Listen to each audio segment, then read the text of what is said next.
Bonjour, moi je m'appelle Romain Boufflers, j'ai 33 ans. Je suis actuellement à la recherche d'emploi dans la médiation numérique. J'ai commencé mon parcours professionnel par l'apprentissage avec l'obtention d'un CAP café-brasserie à Cora à Saint-Quentin, qui est inscrit au palmarès de l'apprentissage. J'ai poursuivi en faisant un BEP vente action marchande toujours à Cora et j'ai terminé par un bac toujours à Cora et lui aussi inscrit au palmarès de l'apprentissage. J'ai ensuite fait plusieurs métiers qui sont toujours dans la communication. J'ai été téléenquêteur pour Médiamétrie, donc entreprise qui réceptionne des sondages pour savoir ce que les gens écoutent à la radio ou regardent à la télé. J'ai été vendeur spécialisé dans deux enseignes, Maxiso à Saint-Quentin et jeuxvideo.fr. J'ai aussi été technicien d'assistance informatique dans le cadre d'une formation, donc en tant que stagiaire pendant 1 mois et demi à Auxilia Service Informatique à Cambrai.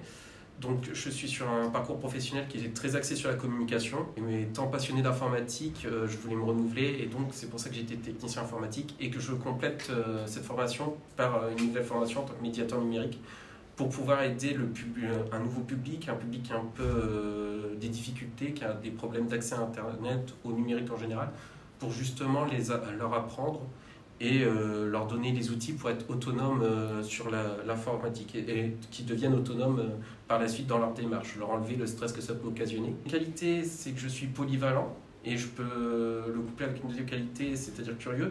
J'aime découvrir de nouvelles choses, notamment dans le domaine des nouvelles technologies, le hardware. Et ce qui me rend aussi polyvalent dans les tâches, c'est que j'aime bien toucher à tout. Par exemple, je pourrais apprendre aux gens, les aider à rendre autonomes, leur montrer différents ateliers, que ce soit de l'impression 3D, du Arduino ou alors dans des démarches. Si je devais donner 2 défauts, ça serait un petit peu de la nervosité, mais que j'arrive à me servir de cette nervosité comme un élément moteur pour justement me servir de cette énergie pour être dynamique au travail. Et l'empathie. Alors, qui doit être dosé parce que si on est trop empathique avec les gens, ça peut nous casser, mais justement, je me sers de ça aussi pour me mettre à la place des gens, des utilisateurs, pour essayer justement de me mettre à leur place et de leur éviter du stress en essayant de les orienter au mieux et sur ce qu'ils veulent.